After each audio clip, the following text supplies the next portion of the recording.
So the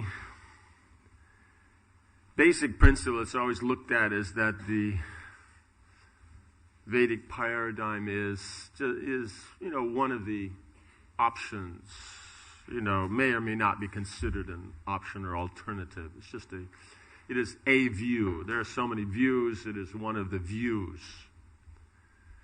But one has to consider in that approach that the view, there is what people who actually are not,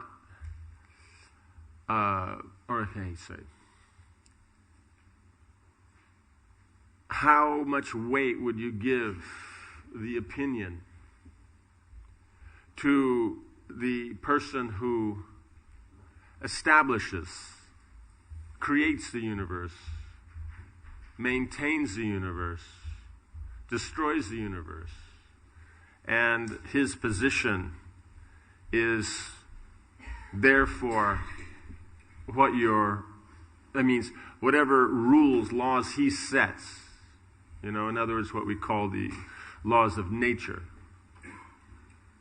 that by following them you get good results, and by not following them you don't get good results, as opposed to others who simply have an opinion how they think it should work, but actually, despite their opinion, it doesn't work the way they say.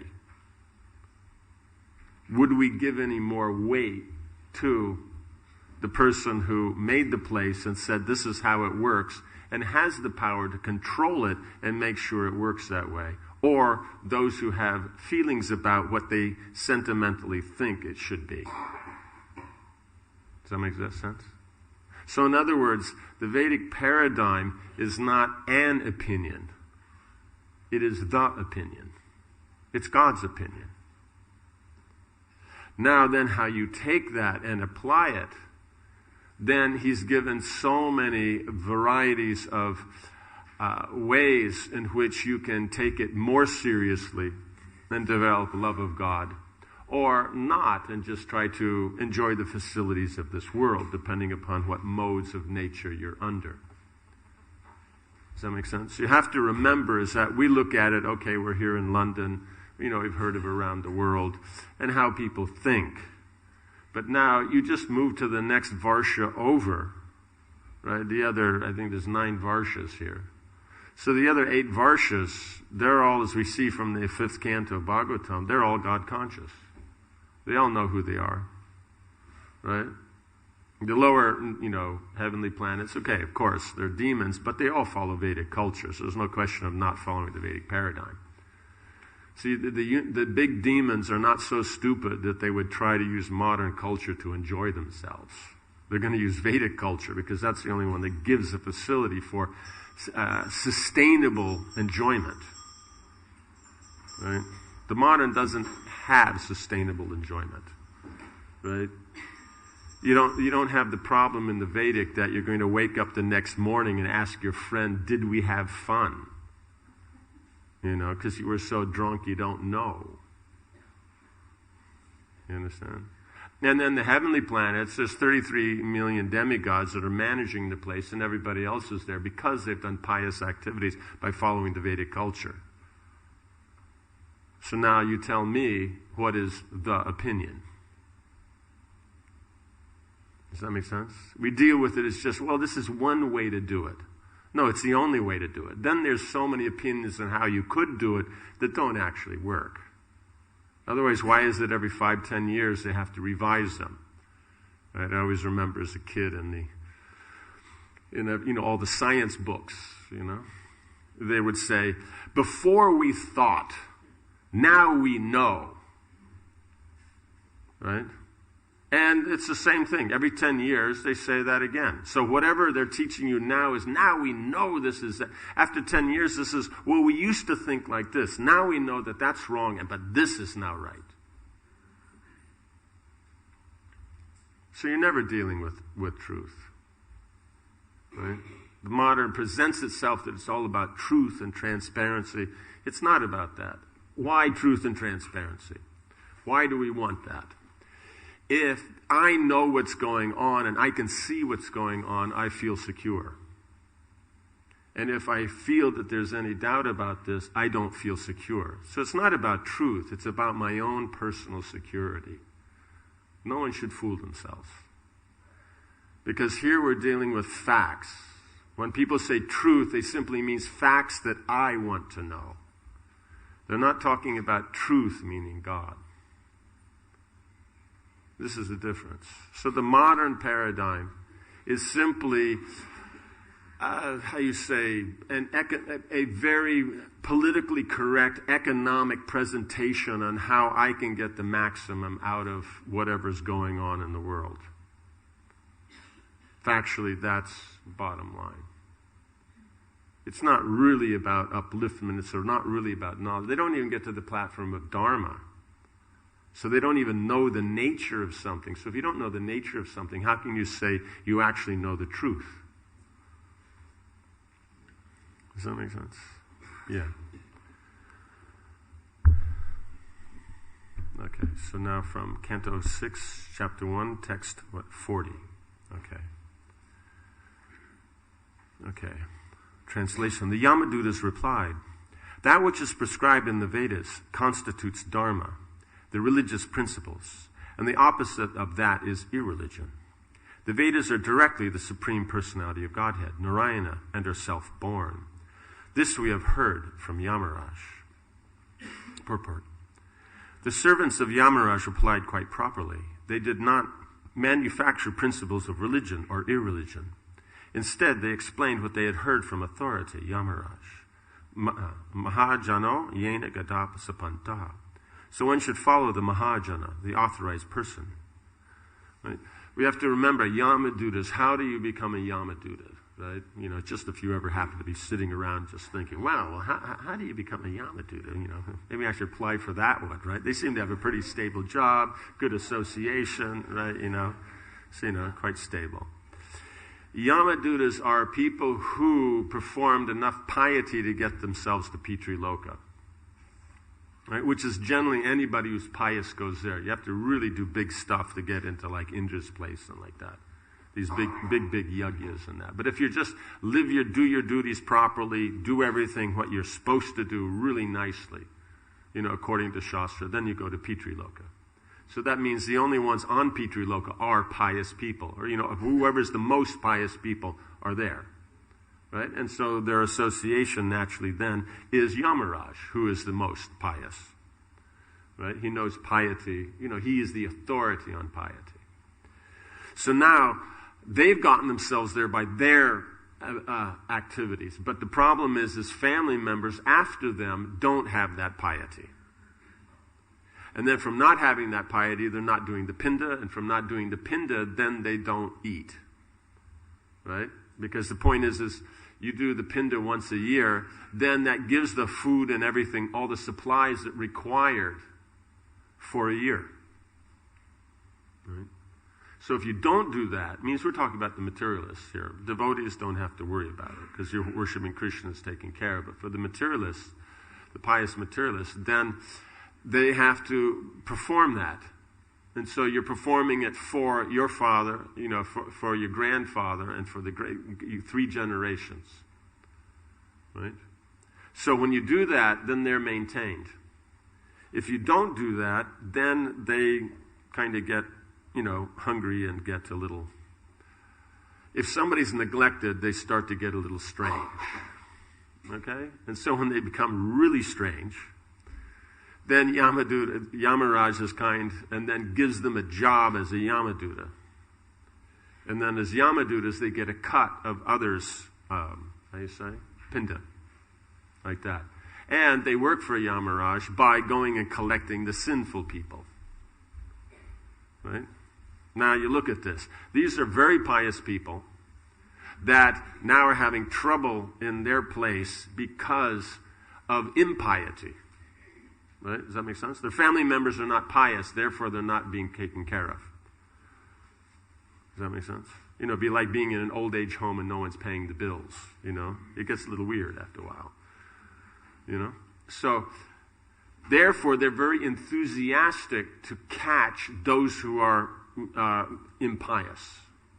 So that's why with such great happiness and great enthusiasm, they go out with their dogs and catch people. Does that make sense? But if someone's pious, then they're very respectful, deal very nicely. So when the Yamadutas escort someone who's pious to Yamaraj's realm, they do it very pleasantly because they respect piety. But someone who's not pious, they're not nice. You just don't, if you're impious, you don't want to meet them. But the problem is you're going to meet them. So it's not like you have an option. Right?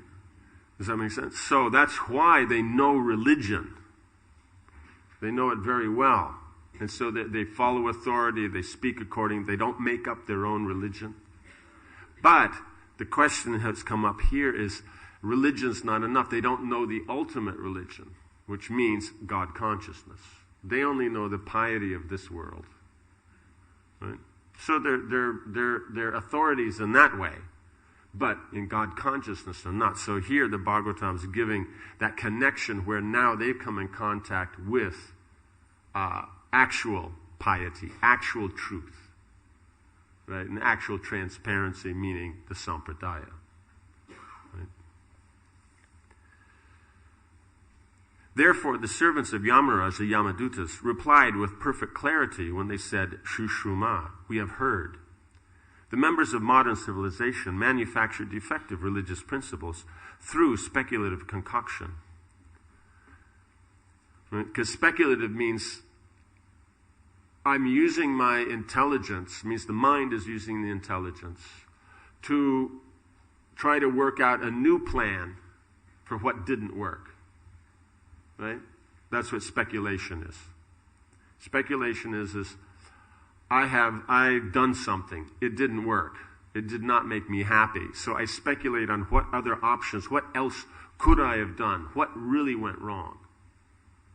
Right? But because modern means it's not based on the Veda.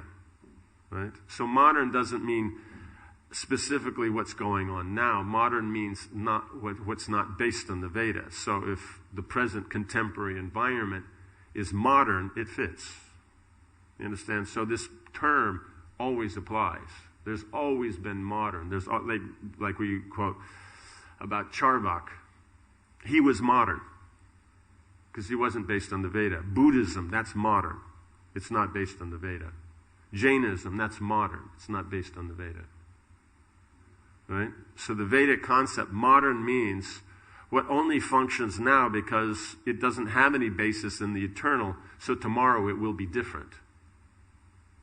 Right? Yesterday it was different, today it's different, tomorrow it'll be different again.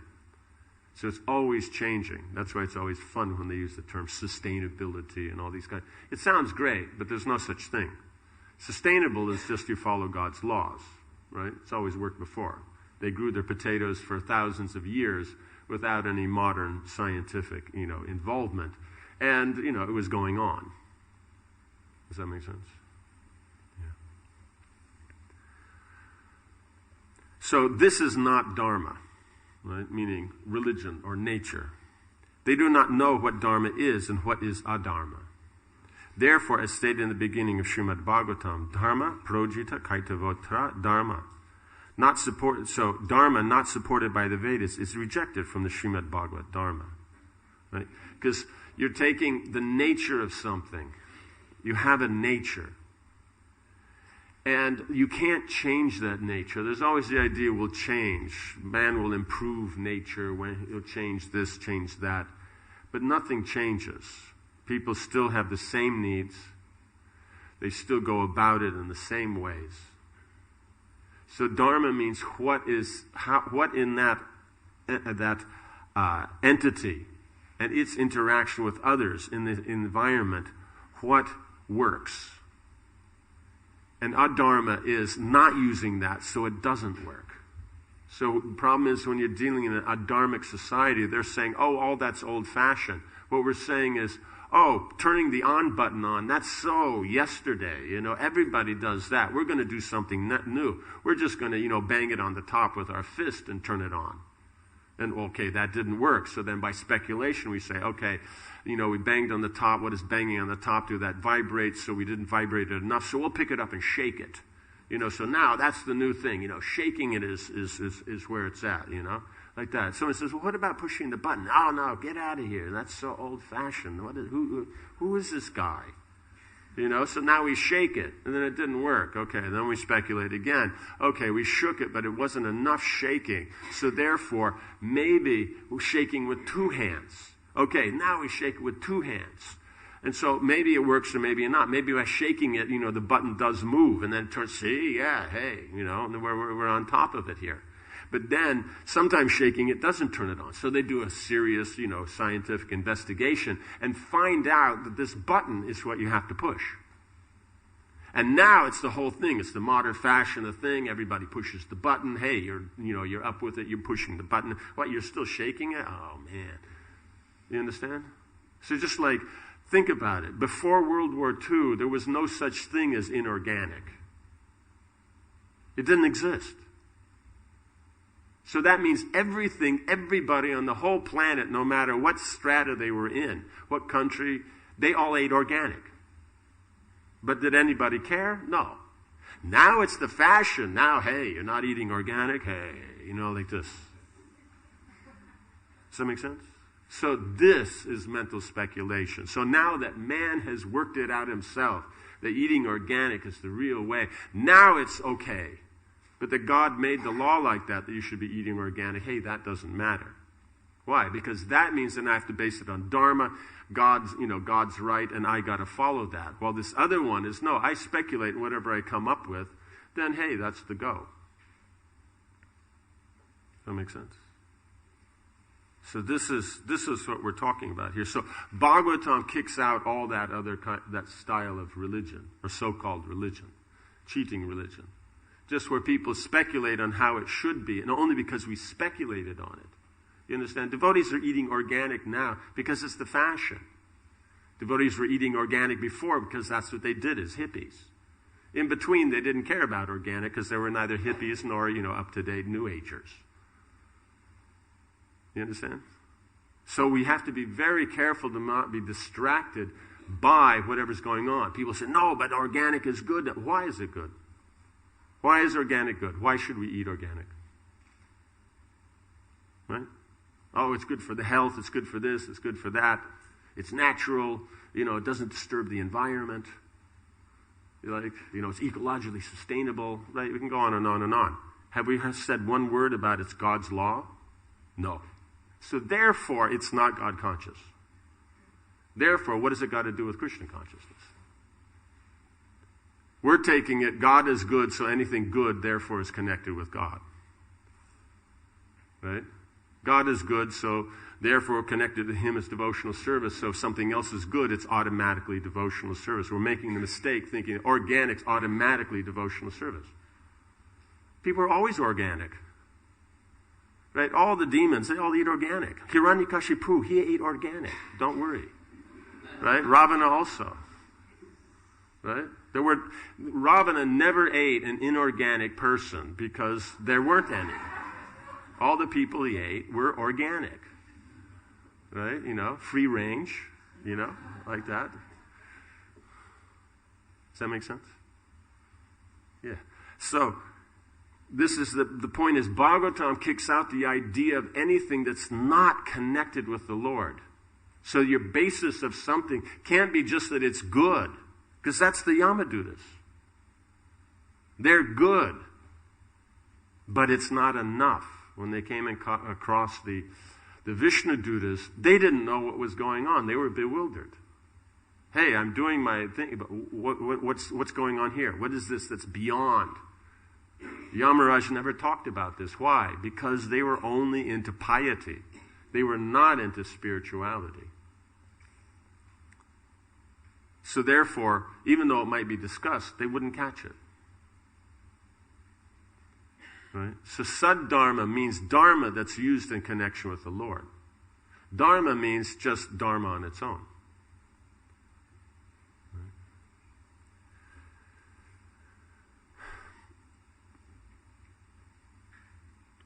Bhagavad Dharma comprises only that which is given by the Supreme Personality of Godhead. Bhagavad Dharma is sarvadharmam parityaja mam ekam sharanam vraja. One must accept the authority of the Supreme Personality of Godhead and surrender to Him, and whatever He says, that is Dharma. Right? Arjuna, for example, thinking that violence was adharma, was declining to fight, but Krishna urged him to fight.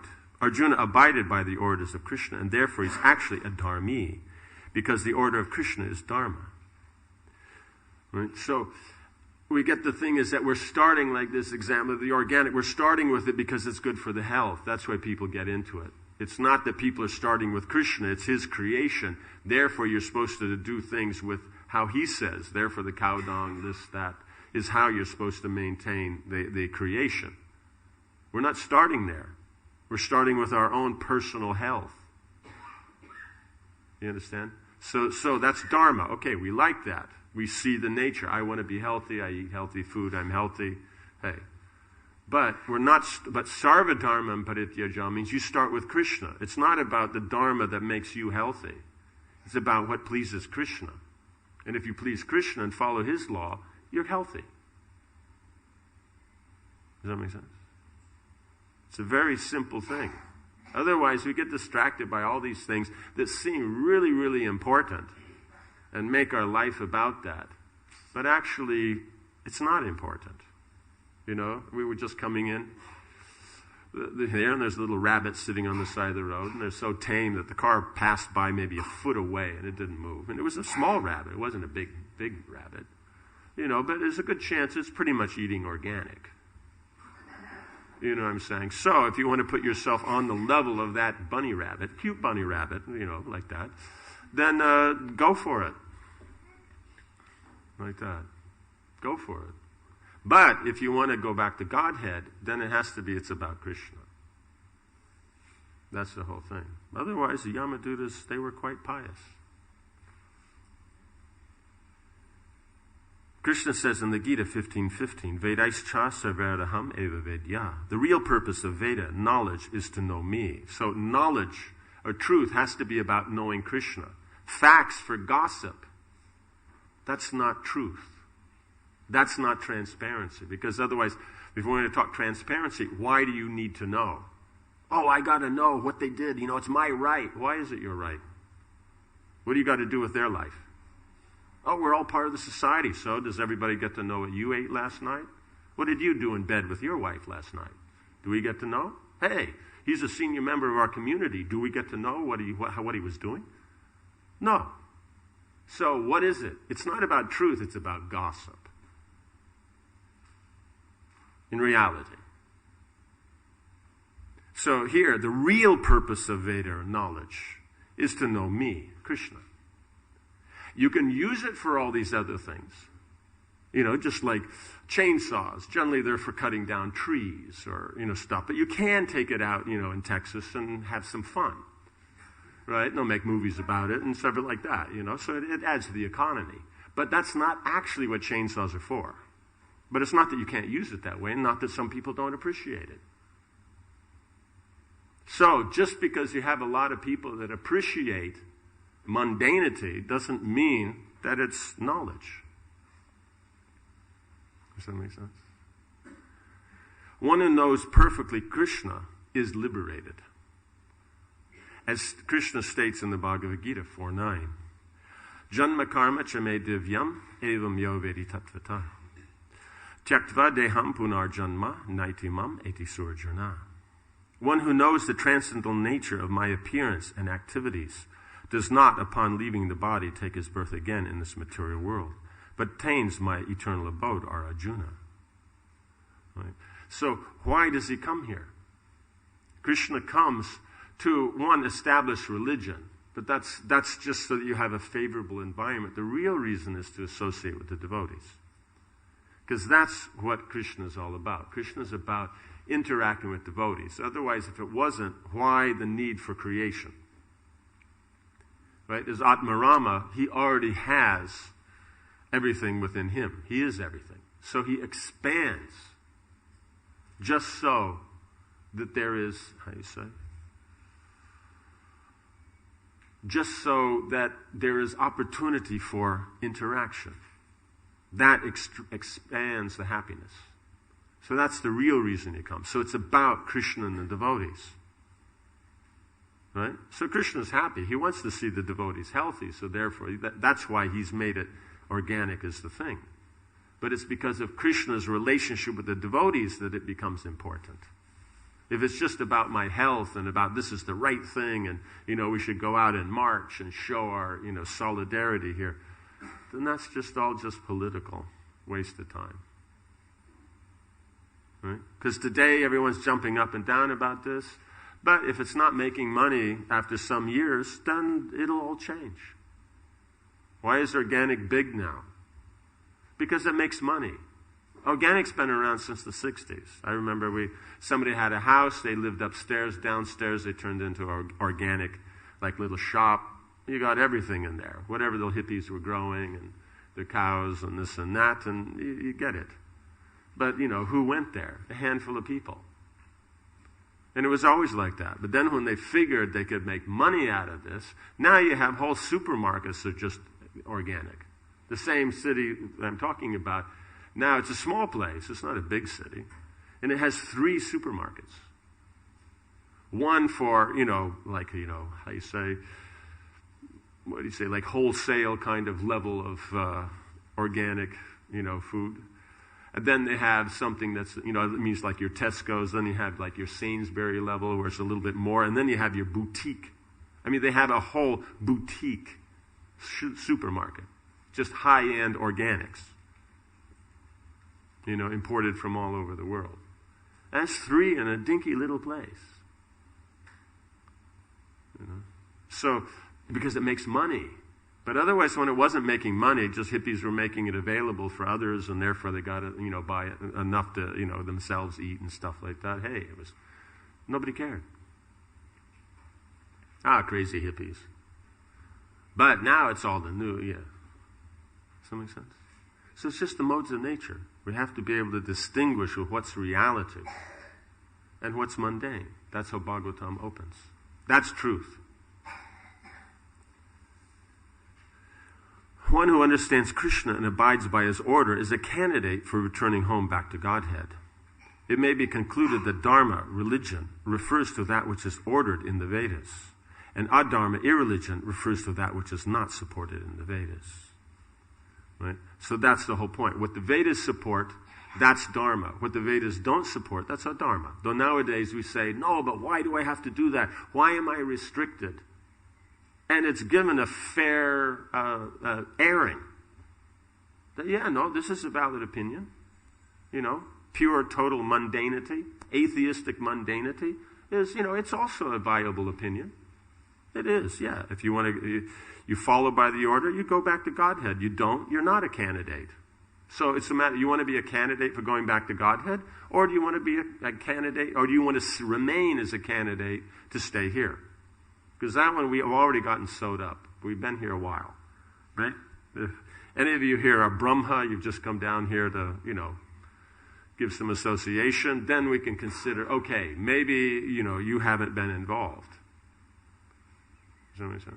But if you're actually in the human form of life, and, there's a good chance you're, on this side, means you're either on the way down or the way back up after something not so savory, then we are a natural candidate for being here. We've been here since time immemorial. Now the question is, do you want to change? How do we change?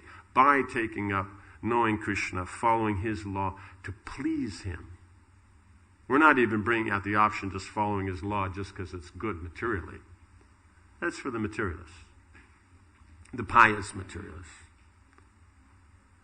Dharma is not actually manufactured by Narayana, as stated in the Vedas. Asya mahato bhutasya nishvasitam etad yad rigveda iti. The injunctions of Dharma emanate from the breathing of Narayana, the supreme living entity. Narayana exists eternally and breathes eternally, and therefore Dharma, the injunctions of Narayana, also exist eternally. It's not that he sits around and thinks, okay, well, what can we do here? It's just the nature. So in other words, his nature, his existence, Just his breathing is religion. Right? And therefore, Dharma, the injunctions of Narayana, also exist eternally. Srila Madhvacharya, the original Acharya for those who belong to the Madhva Gaudiya Sampadaya, says, Vedanam paratamo vakta harir eva yato vibhu ato vishvatmaka veda ityahur veda vadina. The transcendental words of the Vedas emanated from the mouth of the Supreme Personality of Godhead. Therefore, the Vedic principles should be understood to be Vaishnava principles, because Vishnu is the origin of the Vedas. So what is the Veda? That is our principles, because it's come from Krishna. The Vedas contain nothing besides the instructions of Vishnu. Right? So this idea of that, it's in the Veda, that's archaic, it's old, it doesn't apply now. It's still God's creation, it still applies. Right? This is an atheistic idea that it doesn't apply. Oh, it's old, so it doesn't apply. Oh, that's 50 years old when Prabhupada is here, or it's 100 years old when Prabhupada was a kid, or it's 500 years old when Mahaprabhu was here, or 5,000 years old, like that. You know, it's just, so therefore it doesn't apply. But it's God's creation. The laws of nature still apply today as much as they did before. They haven't changed. The influence is not different. Gravity is still the same as it was thousands of years ago. People still breathe. They still have to eat. Does that make sense? It doesn't change. We try to make it look like it changes because then we can get our own personal advantage. So all this changes our consciousness. But the facts of what works doesn't change. That's the point. Right? Just like the teenager could sit down and do their homework, but they don't feel like it. So, but by doing their homework, will they get better grades? Yes. And if they don't do their homework, there's a good chance they won't get such good grades. But they don't feel like doing their homework, and none of their friends feel like doing their homework, and that's so archaic to do homework. So is it reality? Just because a bunch of kids say? So, without training, if kids grow up, are they any different than just bigger kids with bigger ego? A little more skill? They're the same. Their opinions are still the same. Right? Now this is fact. This is reality. This part's not tasty because this is not gossip. Right? But if I can bring out facts that can be used as gossip, now everyone wants to know. But this kind of truth basically is not what anybody wants to hear.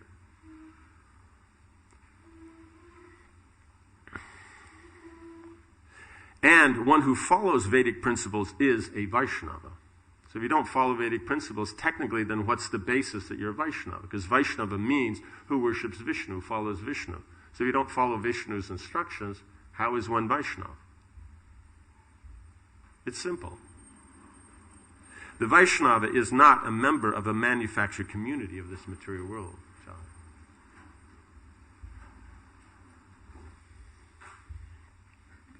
A Vaishnava is a real knower of the Vedas, as confirmed in the Bhagavad Gita. Vedascha savedaham eva vedyaha. So Vaishnava, a real knower. So now the question comes is, how do we know? Because so many facts are there. Because we have to be very careful. It's not as the Yamadutas that they made the mistake that it's about the rules. It's not technically about the rules. The rules are the expression of the attitude. Does that make sense? I want to please Krishna. How do I do that? Right? It's just like, let's say there's some person and I want to make them happy, but I don't know them. So what do? I go to someone who does know them and say, okay, what should I be doing? And now they tell us. Now if we follow that, it works. Now we think, oh, that's stupid. I'll do what I want to do. You won't actually please. You can't please. So, the idea is that the Vedas simply explain how Krishna is made happy. But it's not about the rule. It's about the attitude that you're following that rule to please Krishna. That's what pleases him. So that means it's not about the rule, but you still follow the rule. Because you have to use something to express yourself. Right? Some medium has to be used. So this is the application. We're applying the Vedas not because I've done the rule, that's what's right. No, I've followed the rules because that will please Krishna. Does that make sense? Right? Does that make sense? So that's why then there's always a weakness when we have these discussions between those who are pro-Vedic and then those who are, modernistic. Is that pro-Vedic may miss the point that it's about the rules. Simply, if you follow the rules, that's what's Vedic. No, just following the rules, yes, that's Vedic, that's pious, but that's not the real purpose. Following the rules to please Krishna, that's what you should do. So the form doesn't change, just the attitude. And with the others, they're the liberal and just me and God and all that. Nice, it's a bit sentimental. Though it's fun, they always claim to be the liberals, the intellectuals. But actually they're the most sentimental. Right? So then you're talking about that they say, well, we'll follow this, we'll do what we like. But it's not about God, it's about themselves. So liberal means it's about myself. Following these rules means it's about someone else. Right? There's rules, I have to follow them. Someone else has established these laws. So I have to follow it. So it's not about myself. It's a matter of sacrifice. It's a higher position. The other one is, no, I do what I like. But if I say I do what I like, it sounds bad. No, everybody should be able to do what they like, right? That's how you do it. The politically correct, viable method is don't talk about yourself because people will think that's weird. You talk about everybody else and then everybody's happy. Because it's not about everybody else. It's only about those who you feel should get the benefits. Does that make sense? But those who are following the Veda, they shouldn't get. You understand? Liberals are not liberal towards conservatives. So they're not actually liberal. Right? And you have to do it exactly the way, use exact words. Have you ever tried to talk with a liberal? You use the wrong word. Oh, you can't say that. You can't have a conversation. You can't have a conversation. You can't eat. You can't dress. You can't do anything. Conservative will think you're weird, but they won't say anything. They'll just sit there and be pleasant and polite. But they think you're the weirdest person they bumped into. But the liberal will tell you all these things. It's all about themselves and what they think. They don't really care what you think. Right? Does that make sense? That's the sad part. So that's what Krishna's talking about, is it means mode of ignorance means you take dharma and make it look like it's adharma. And you take adharma and try by nice speaking, try to make it look like it's dharma. That's the mode of ignorance. So if you've ever bumped into that, know what's going on. Right? Because if it's about knowing and being in the know, this is in the know. This is the reality. So we have to understand as the first principle is it's God's opinion.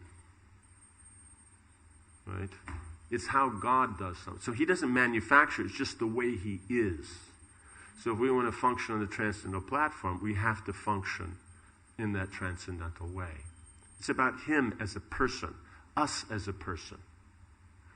While the modern is not personal, it's impersonal. It's all about, everybody should be happy. Everybody, you have to make it generic, because if you say it's about me, because personal means me. So therefore I make it generic, but it's always impersonal. Does this make sense? Right.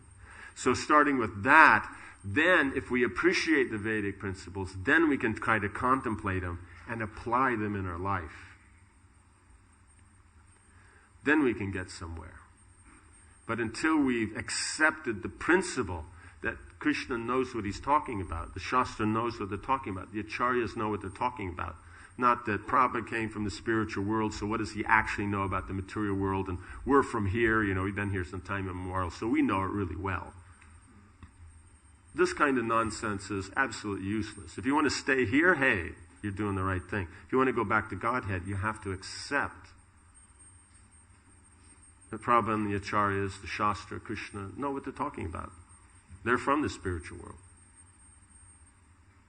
So if you want to get there, this is the method. Right? We're only speaking strongly on this because it's become a popular thing that this modern atheistic mentality is bantered about so calmly and easily within the society as an actual valid opinion. When actually it's just straight up front atheism. Right? Not spiritual in the least. Not even philosophical in the least. One of the rules in niti means politics, right? Because now is the age of political correctness. One of the rules in niti is if you're dealing with a person who has a sentiment towards religion, so religion is higher, because you have religion, then you have artha, then you have niti. So niti is right on the bottom. But according to political correctness, the rule, I'm talking about the Vedas, they tell how to do it. They say that if you're going to deal with the person who is religious-minded, quote religion to get your work done. Not that you believe in it.